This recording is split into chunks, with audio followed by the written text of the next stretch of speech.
Good morning, and welcome to the Hokyoji Sunday morning Dharma Talk series here. This morning, it's my pleasure to introduce Kyoku Walen, one of our trusty staff down here at Hokyoji. Kyoku spends 1 week a month up in the Twin Cities, approximately, and the rest of her time down here at Hokyoji. She teaches at Clouds and Waters Zen Center and visits Rush City Prison, and has got some students of her own.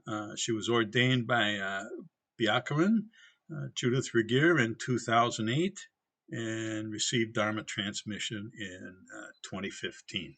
She trained for 3 years at the Great Vow Monastery, with which Thich Nhat Hanh in France.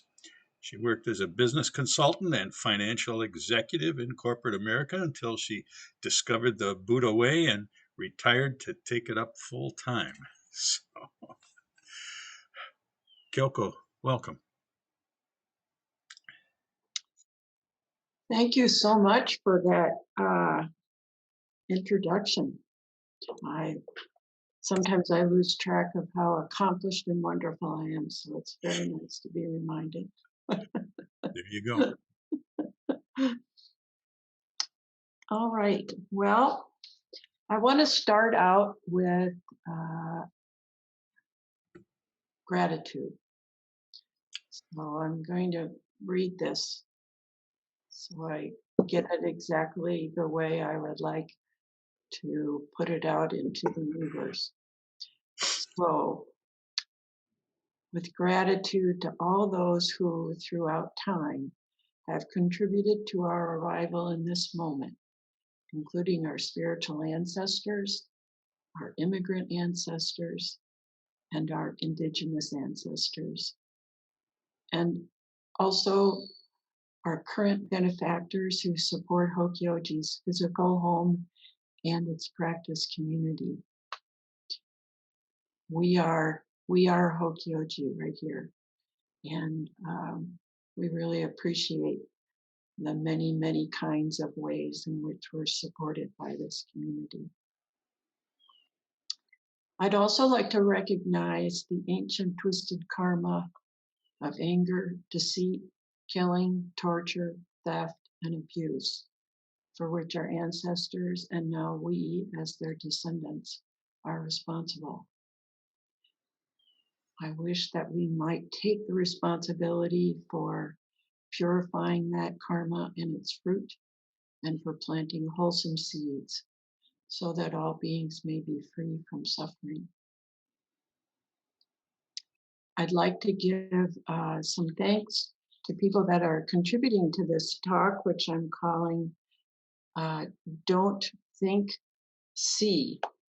And that actually came from Bhante Hanapola Gunaratana in a book called Mindfulness in Plain English that he wrote.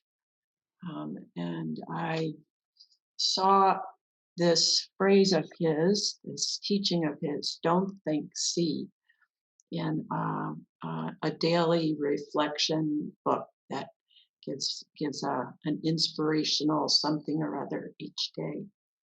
And when I saw this, I thought, well, really, I felt it first.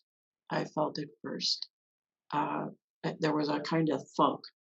And at least in my experience, I think that my vow is part of what brings that. It's one of the conditions that brings that thunk.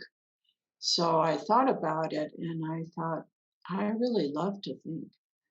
And I'd really like to see. So I'm going to take up this simple phrase and see what happens. I'm going to see if I can do that on purpose more often. So I'm going to talk a little bit about what I'm learning about that. And I'd also, in this process, I'll be teaching in the fall a class for beginners on the Four Noble Truths with one of my senior students. And I want to just um, thank Ajahn, the Venerable Ajahn Sumedho, who I've actually had a chance to meet, for writing this book that's just titled The Four Noble Truths. And it's published by the Buddhist Association of the United States. I didn't even know there was one. And it is not for sale. One can only ask for free copies. And you can see it's very thin, but it's like a lot of Katagiri's teachings and Dokai's teaching, it hits home. So I'm seeing that in the process of preparing for this class and reading this text again, that don't think see is a lot of what Ajahn Sumedho and the Buddha articulated in the Four Noble Truths. So that'll be part of what I'm talking about. So when I first saw this phrase, don't think, see, I flashed on to an experience of awareness that I had years ago when I was going to a therapy appointment. And I was worried about being late. I was agitated, and I was cursing people that got parking places right in front of a building because they were so lucky. And then suddenly it just moved a little bit, and I thought, well, really, is it luck? Because what I realized is, what I saw was, you never actually go up to see if there's an empty parking spot in front of this building. It was on one of these basic streets in the Twin Cities, where if both sides of the street have cars parked on them, you can only go down the middle. But I would invariably not go up to the building that I wanted to go into.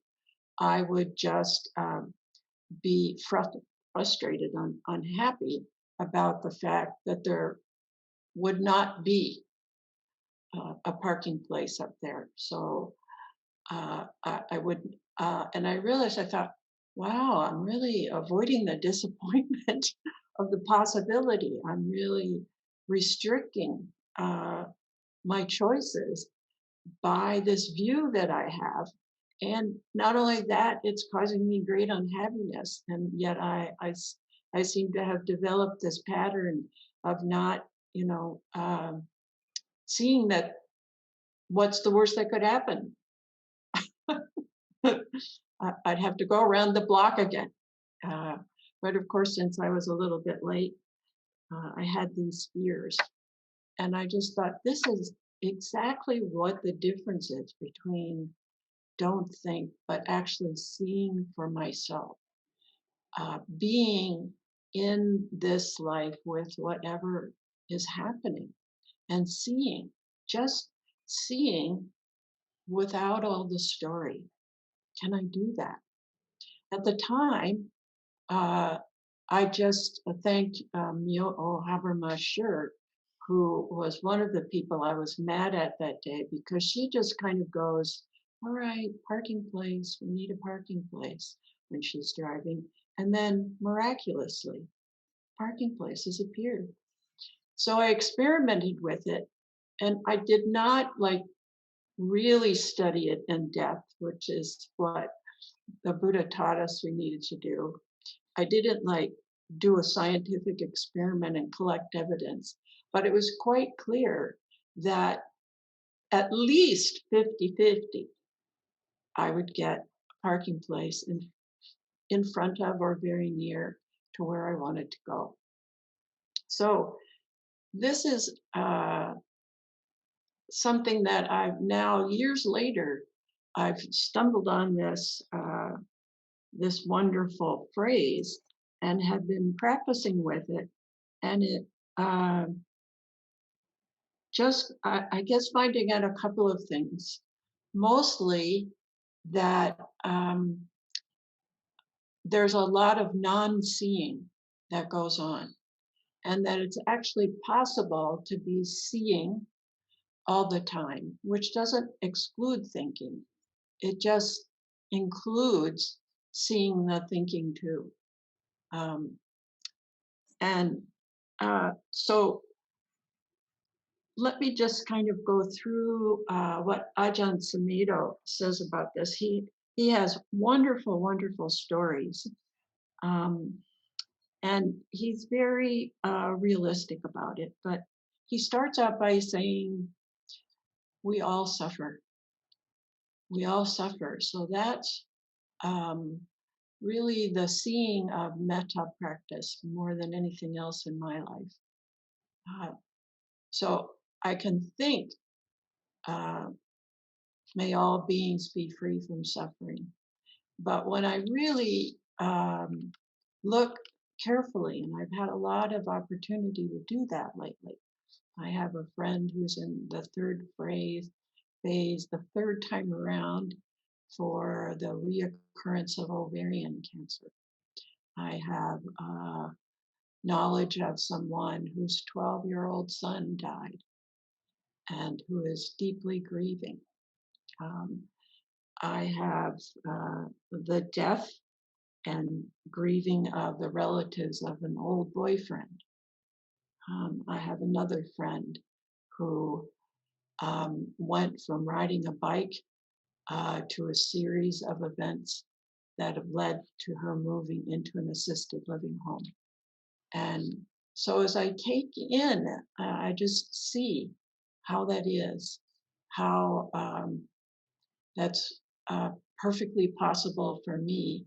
But I just take in the truth of what goes on in those people's lives.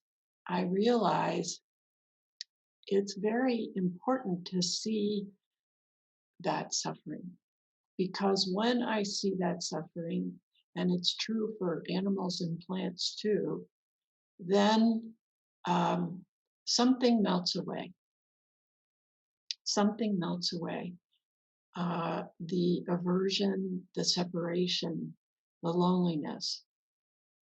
And that's because seeing involves, at least in my observation, hearing the cries of the world, really.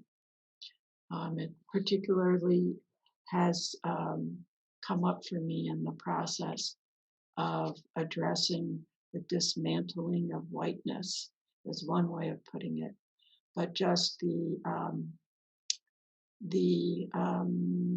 intention to fully participate in knowing the pains of the past and how very present they are in the present, and how very related to my practice that is, and how often I take refuge in ignorance. So that gets us to the first noble truth. We all suffer. That's where it's possible to connect with everyone,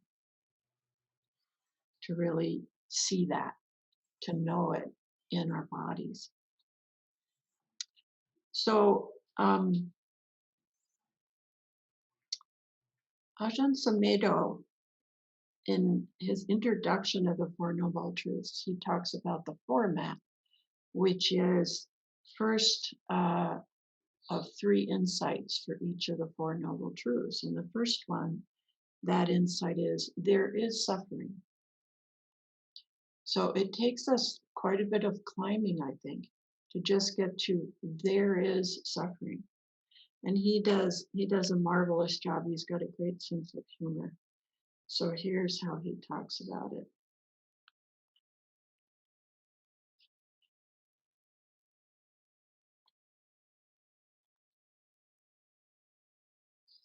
There is suffering is the first insight. What is that insight? We don't need to make it into anything grand. It's just the recognition there is suffering. That is a basic insight. The ignorant person says, I'm suffering. I don't want to suffer. I meditate and I go on retreats to get out of suffering, but I'm still suffering and I don't want to suffer. How can I get out of suffering? What can I do to get rid of it? But that is not the First Noble Truth. It is not, I am suffering and I want to end it. The insight is, there is suffering. So there again, we've got that thinking stream, and then the seeing. There is. That's just true. So it is, as the Buddha used a lot. So throughout the Four Noble Truths, there is this phenomenon of recognizing versus reacting. And he's very careful to point out how much we personalize and identify with, and that's actually the grasping. The I'm suffering, how do I get rid of it? Right there, without us necessarily being able to see it, because we're caught. We're caught in thinking of me. Whereas when we say there is suffering, well, then we join the world as it is, and we're able to start developing the recognition of there is suffering and the recognition that I is a you. He talks about dukkha and is one of many writers about Buddhism that says dukkha does not mean that invariably we live in misery. It doesn't even have to be big misery. It can just be disappointment. But it is the recognition that our reaction to pleasant, unpleasant, and neither as human beings is grasping. And he goes on to point out that that is the result of birth, that reactivity. And yet it's possible for us through seeing and the practice of seeing in every moment we can possibly muster it is what allows us to get to there is suffering. It isn't about us. It is, and the seeing that our reactivity is just how humans are. We see our cats and dogs that way. We don't see ourselves or others necessarily that way, but there is the possibility to recognize that. And that possibility can really only come if we're determined to see it, if we're willing really to really embrace seeing. So Thich Nhat Hanh says, I see you, my suffering, is the first kind of seeing phrase to use when something that we're reacting to occurs. Very recently, as I was working with this, I was at Tenzo at the recent Clouds and Waters sesshin here. And there were probably, factually speaking, 2, possibly 3 flies in the kitchen. But the irritation arises because they're just, they're always at me. That's the view, right?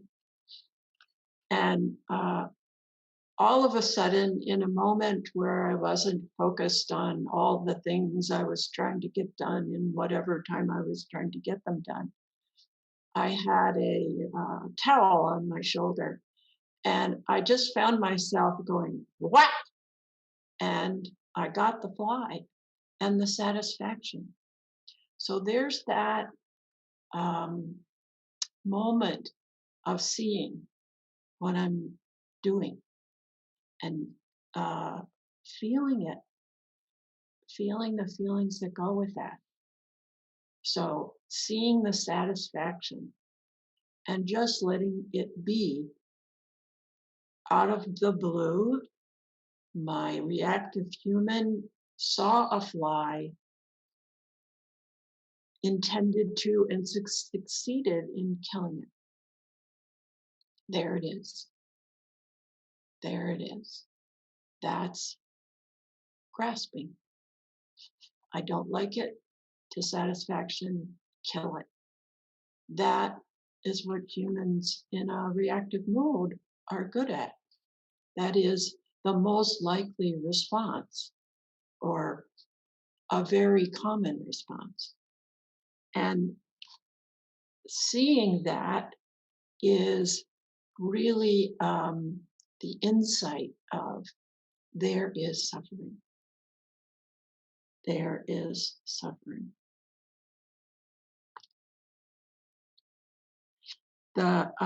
The second part of every noble truth is each of them has a should.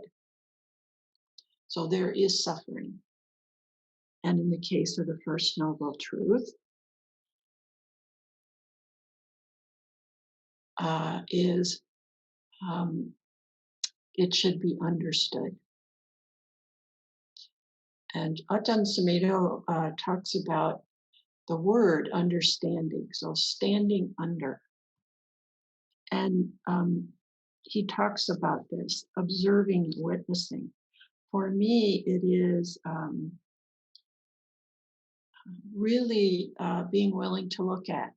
So stopping somehow, even in just a moment. It didn't last very long. I went on to my next moment of being a reactive, grasping human being when I killed that fly. But there was enough seeing at that moment that it stuck with me. It stuck with me. So it came back for me to reflect on. It also came back because really as a kind of show of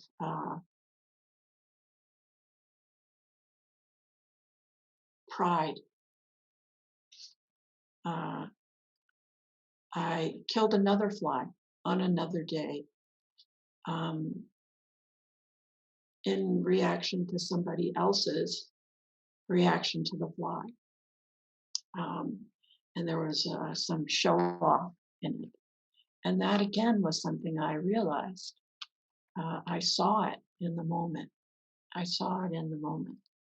And I didn't stop. But in that moment, a thought came, I need to stop doing this.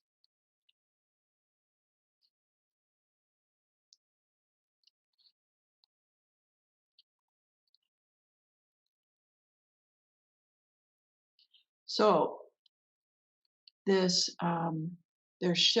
suffering should be understood. So this is a big, big seeing.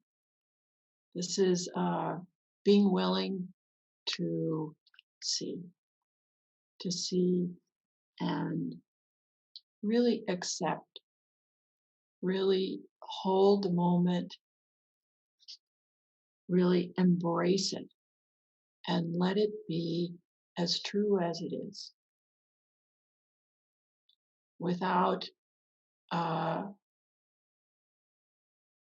calling myself names, labeling myself. And when I do that, and I'm sure every one of you has had this experience, or you wouldn't be here. When you really do it, then something changes. Something changes, and it doesn't. It's like trying to unsee. You know, you when you suddenly realize you have sexual passion and you see how that works in your human body, you can't unsee it. So this seeing uh, is a deep form of karma. It really is setting up the circumstances and conditions for you seeing, and in something like a sesshin, others seeing you seeing, and learning something from it.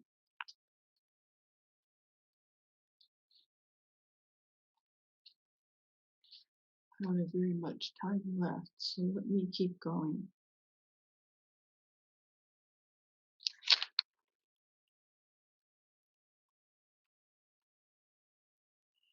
So I've been talking about investigating suffering. The third insight, and both of those are insights, is suffering has been understood.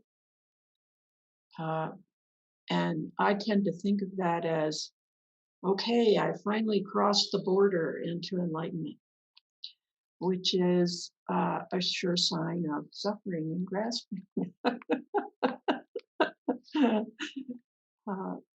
So when we know suffering for what it is, and we have seen it and been able and willing to stand under it, to feel it, and this is where the Bernie Glassman's three tenets come in. So we, with a don't know mind, there is suffering, and bearing witness, suffering should be understood, then automatically insight occurs that says suffering has been understood.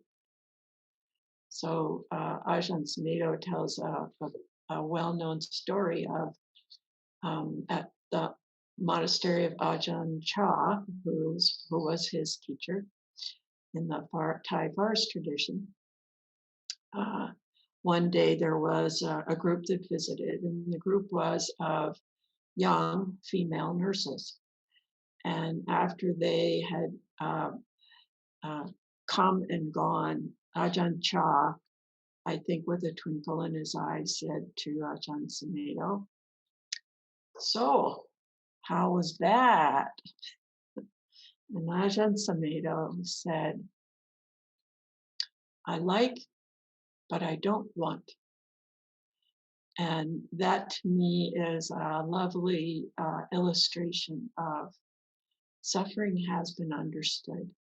To understand that difference, that there is a degree, that there is a middle there. So, like most things, the more experience we have in seeing, the more it just naturally arises. The more it seems to me that the seeing in and of itself is the cure.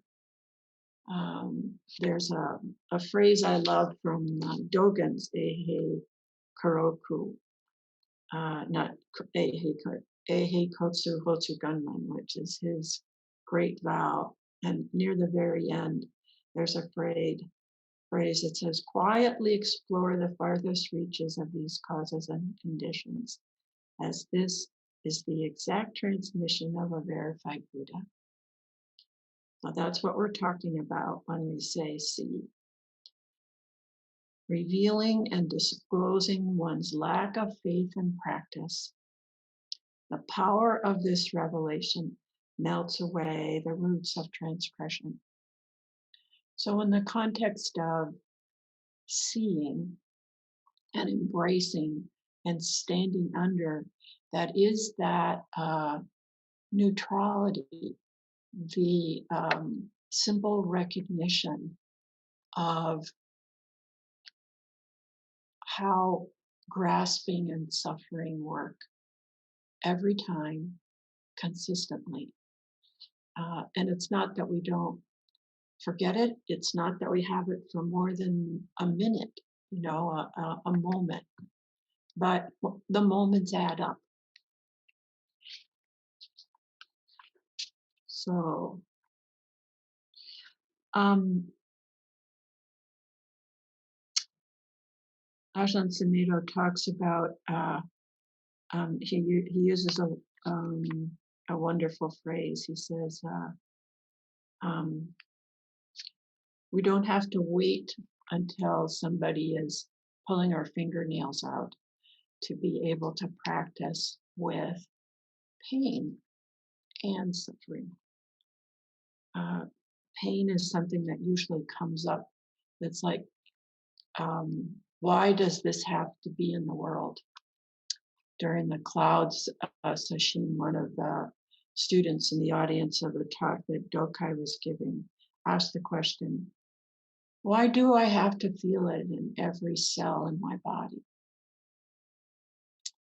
So there is that identification, the I, as opposed to there is the phenomena of a body in tension. And I can feel that and I can embrace it. I can sit with it. I can just have, there is suffering there as soon as I grasp at it.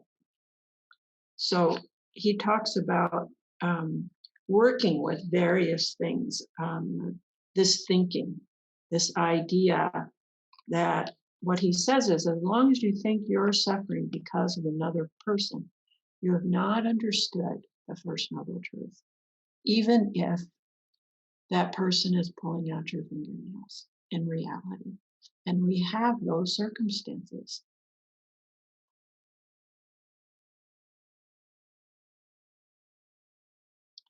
So learning to recognize, oh, this is where I need to pay close attention. I need to see carefully that second insight. Suffering must be understood. It's not the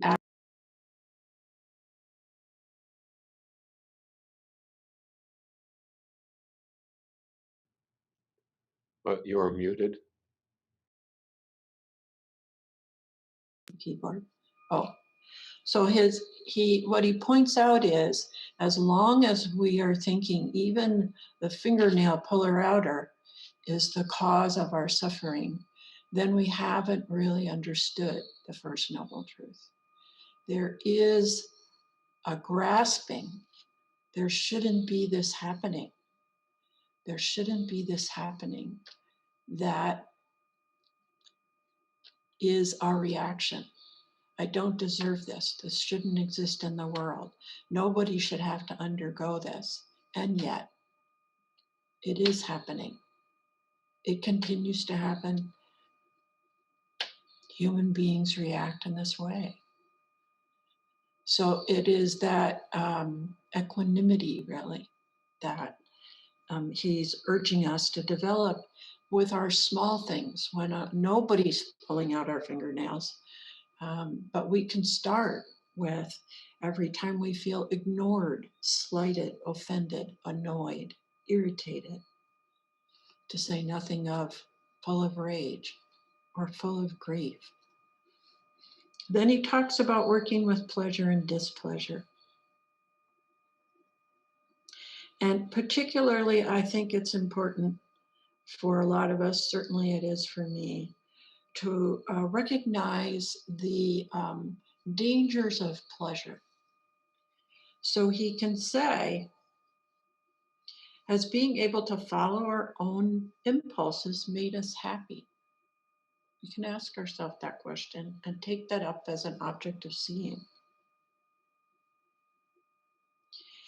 What he observes is, he said, usually this kind of follow our impulses, which is a form of continual grasping, we become selfish. We don't really think how our actions affect another. And that can be in very tiny ways. And we pick up on those tiny ways and feel aggrieved and suffer. We start talking about my happiness, my freedom, what shouldn't be, what's right and wrong. The Buddha invariably talk about, does it lead to suffering or does it lead to freedom from suffering? He didn't use the terms right and wrong, even though he did use the term should, apparently. And Ajahn Sumedho points out, even when we get everything, still something is missing. And I think that seeing is extremely important. He gave an example of having a lifelong pleasure in beauty and being taken up into the Alps one day and realizing, because he was practicing as he was, how much hunger he had to get every bit of the beauty that he was seeing, and how exhausting it was to be so attached to basically consuming that beauty. So something seemingly very wonderful, when it includes grasping, there's the suffering. There's the suffering. So I think I better stop. And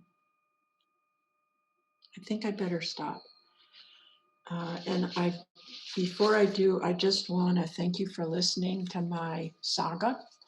I hope that it might help you with some things. I have done the only thing I could do, which is to order copies of Ajahn Sumedho's text. So if perchance you want to, presuming that it's still being published and that I receive copies from the Buddhist American Society, please let me know and I'll put you on the list so that you can enjoy and benefit from his teaching. So having said that, please comment, critique, ask helpful questions like, why do I have to feel this in my every cell?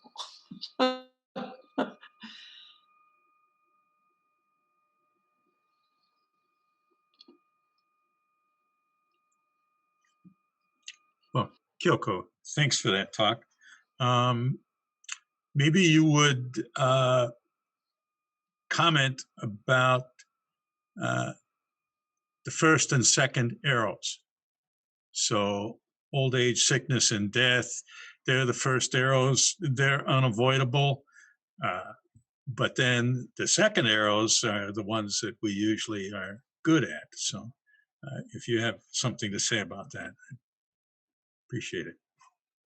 Yes, well, seeing the second arrows is the tricky part.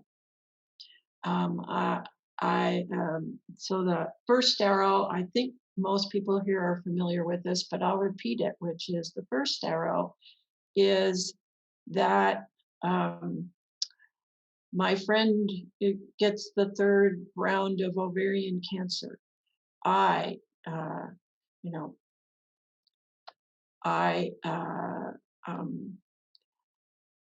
come home exhausted and find things out of order, and I dislike. The second arrow is the grasping. So again and again in the Four Noble Truths, there is this recognition that grasping brings forth this me, this view, this life. And that is where the suffering arises. So the point, really, the second arrow is somebody's pulling out my fingernails. And then the second arrow is, and they're terrible and it shouldn't be, and I can't bear it. While, meanwhile, indeed, we are bearing it.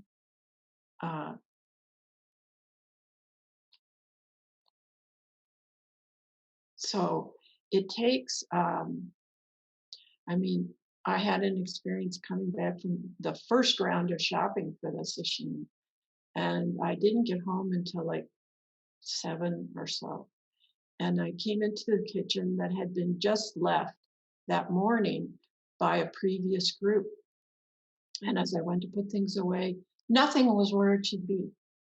And through the entire process, I was so irritated about that. And all of a sudden, I caught the second arrow. I saw the second arrow, and I realized, wow, I'm really making myself miserable with all these complaints. I was outraged. How dare they put the pots in the wrong place? How dare they have broken a glass and not told us? Not told me about it.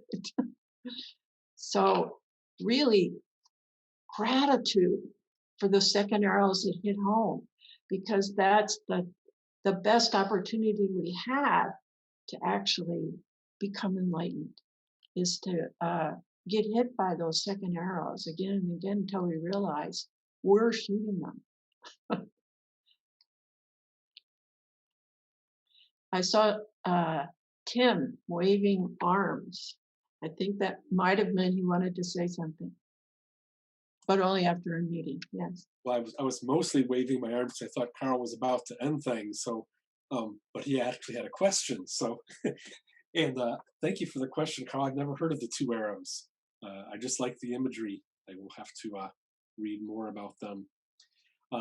I just wanted to say, Kyoku, I thought you talked did a really, really nice job of expressing the importance of just acknowledging the situation. The Buddha's first noble truth is not our suffering is caused by clinging. The first noble truth is just what the situation is. There is suffering. Beautifully put.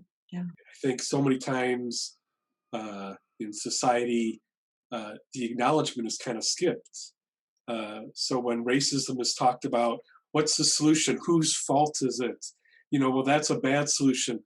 How about just acknowledging, just stop, there is racism without any more conversation about fault, responsibility, solutions, just acknowledge it. And I think when it comes to compassion for other people, that's also key. When if someone's pet has died, to not immediately jump to, well, they had a great life, and you can get a new pet, but just acknowledge there is suffering when a pet dies. We don't have to go to the solutions today, But anyways, I thought your talk really did a very nice job of just how important it is just to acknowledge what the situation is. Well, thank all my teachers, including many of you, and certainly Dokai. Tick-tock, 10, not quite 15.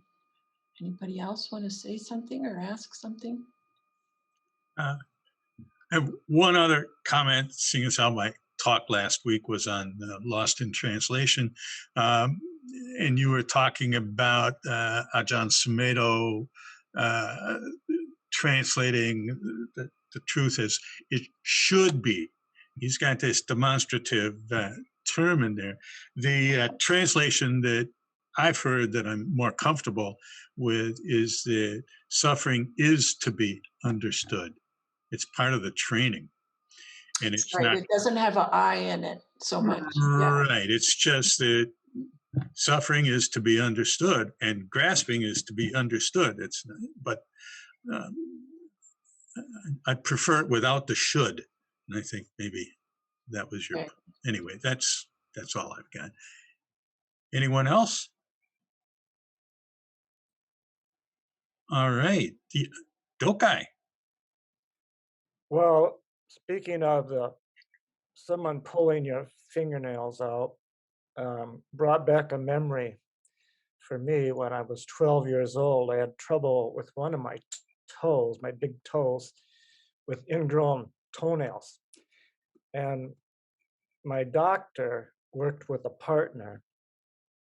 Our family doctor had a partner. And that happened that our regular physician was on vacation, so the partner stepped in to deal with my ingrown toenail, and he didn't give me any Novocaine, and he cut all the way down to right through the middle of my toe down to the to the, to the base, and then he took some forceps and tugged on the toenail. And I don't know that I've ever experienced such excruciating pain in my life.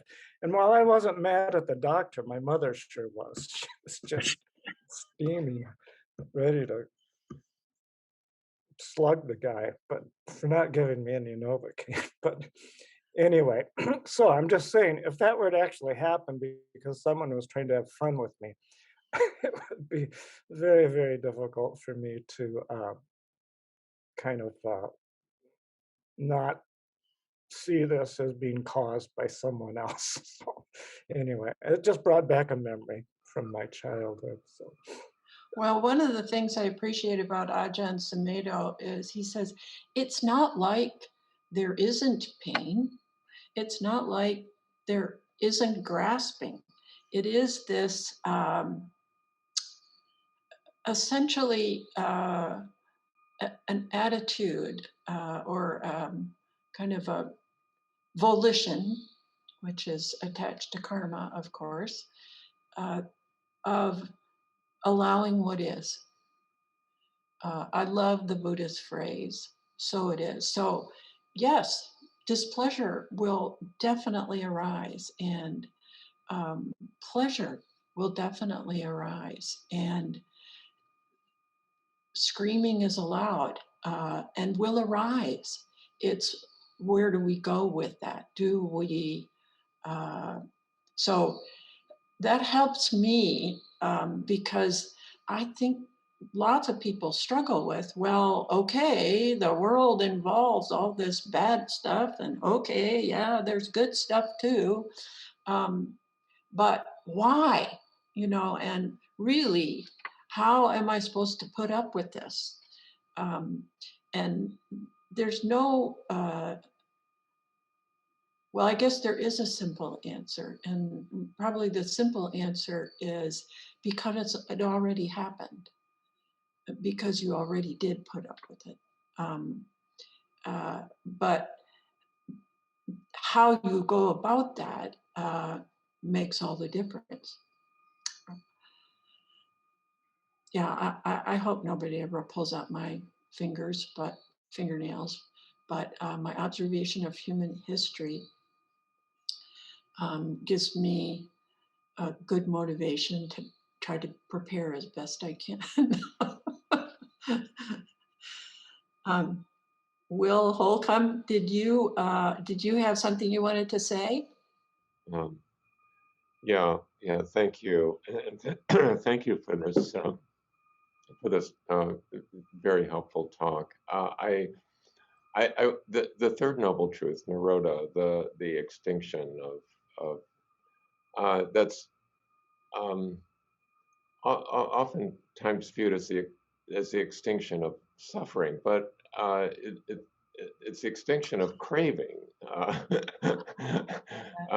and I, I think that one sometimes view of Buddhism is that it's to eliminate suffering. Yes. But you make an important distinction, I think, between just being aware of the process, being aware of the suffering, being aware of how the craving can make it worse, and just that simple awareness, not simple sometimes, is um, what is encouraged. Am I understanding this correctly? Yes, I was just whispering to myself, well put. There was a phrase, that's exactly it. It's, there is, by virtue of human birth, there is all this stuff in the universe. It does happen. Fingernails do get pulled out. And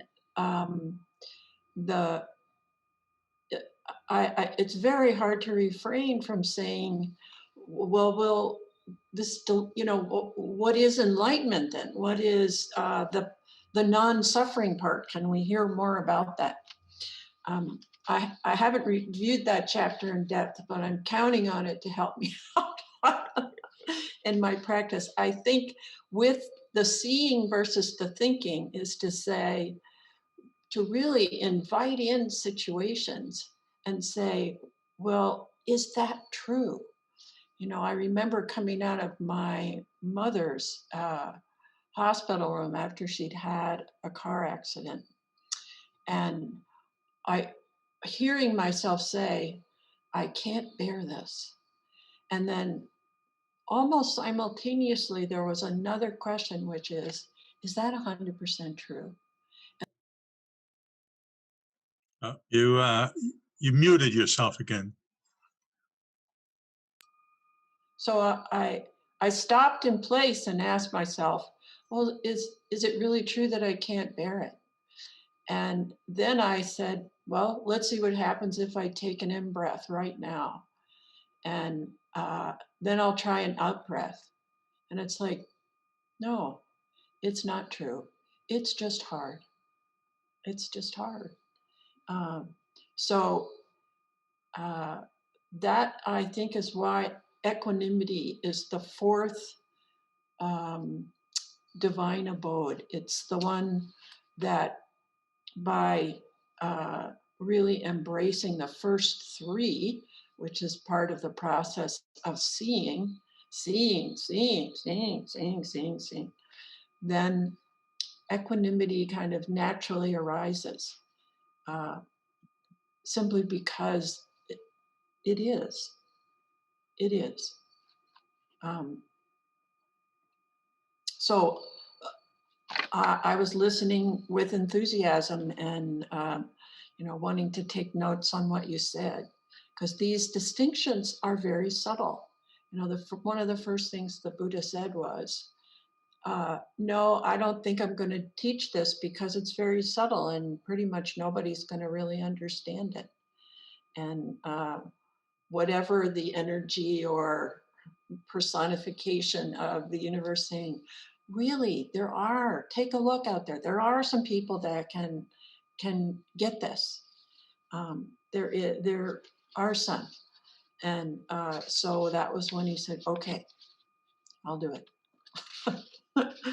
I'll teach this, even though it's subtle. But that's also us embracing and just holding to the best of our ability for as long as we can, which is usually, especially when we're not used to it as much as we might get to be over time. That's, in an instant, another grasping arises. Grasp. And eventually what arises is when we do a lot of conscious seeing, eventually what happens is we can kind of see the grasping building up energy before it actually happens. So there becomes a way of, feeling it in the body. There's that, oh, there I go again, kind of a thing. That eventually gives us the opportunity to swerve and drive carefully, like we do in traffic with defensive driving. We just, it becomes, I think, more the process of being in a state of one of the four abodes at almost all the time, because where we are is so much less about I and the second arrow and so much more about the first arrow. There is suffering. Mary, yes. I know we're getting to the end of this time. I really appreciate your words and also the comments of those people who are here. One of the things that I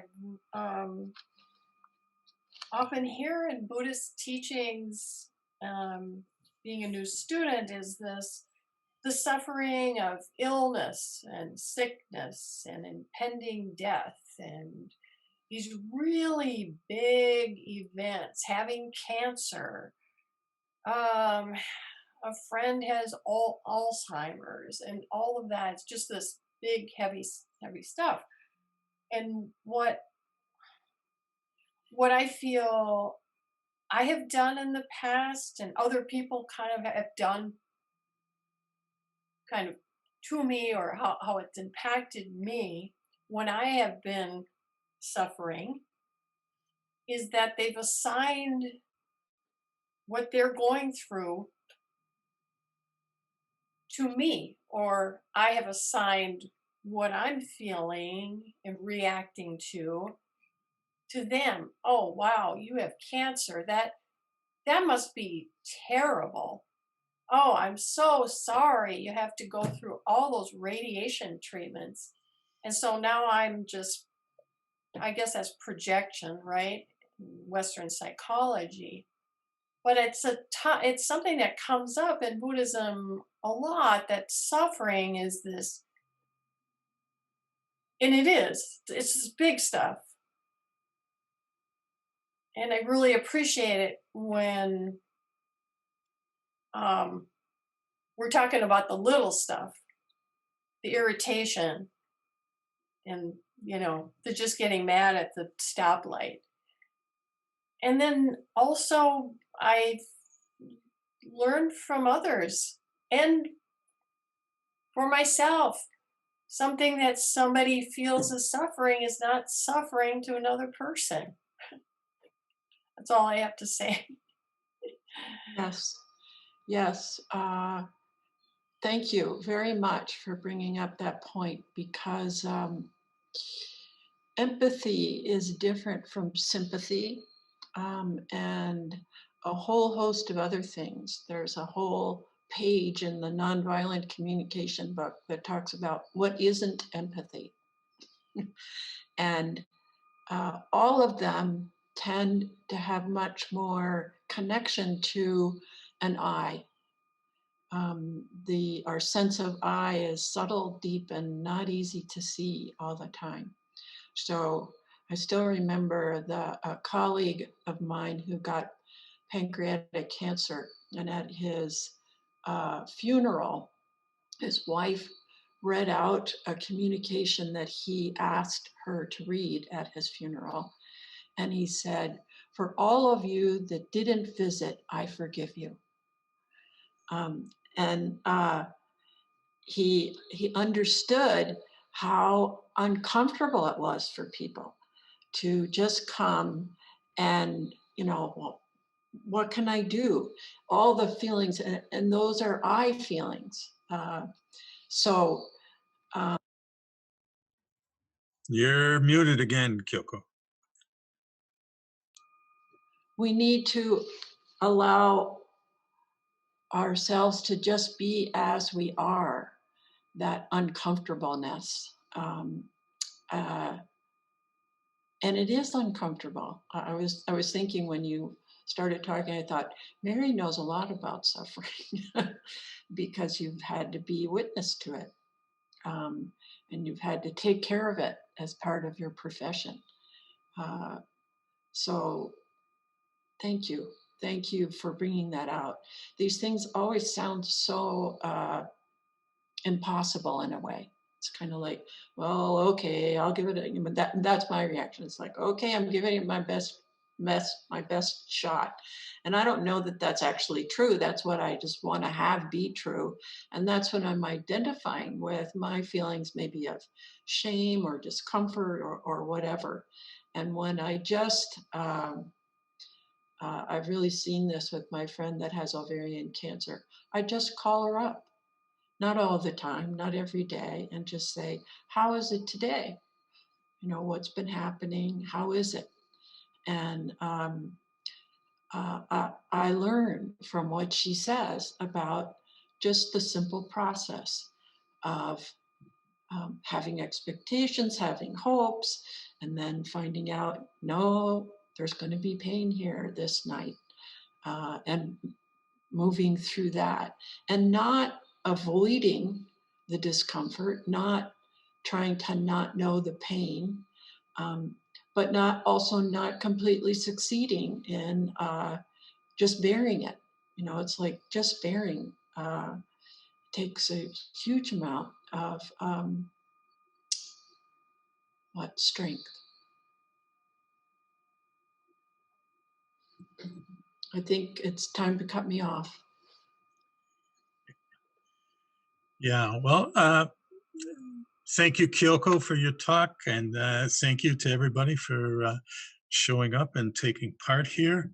Let me see, next week we have an interesting guest speaker. His name is Paul Shippey. He's got a MA in psychology, and he's been teaching and facilitating nonviolent communication practice groups for 14 years. And that's after his training with the founder, Marshall Rosenberg, and other NVC speakers. So in addition, he studied with Native American teachers and yoga masters, and he's a lifelong Buddhist meditator. He discovered a striking and useful link between the Buddhist practice of meditation and the NVC practice of how to uncover and give voice to feelings and needs. So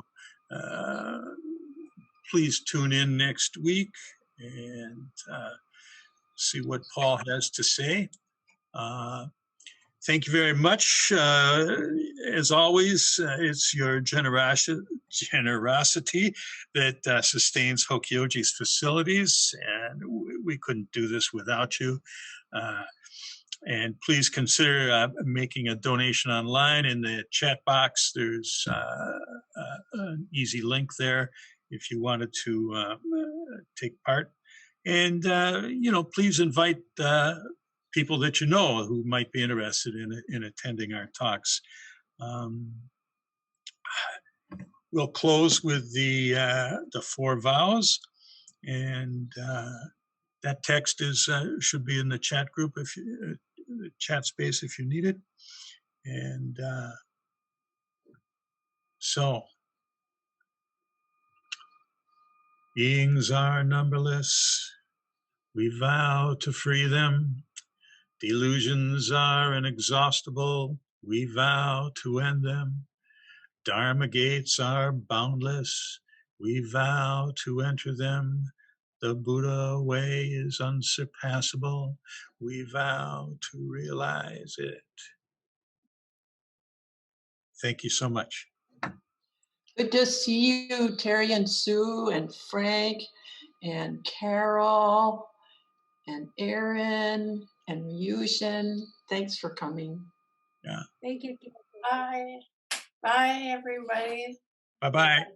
May your day go well.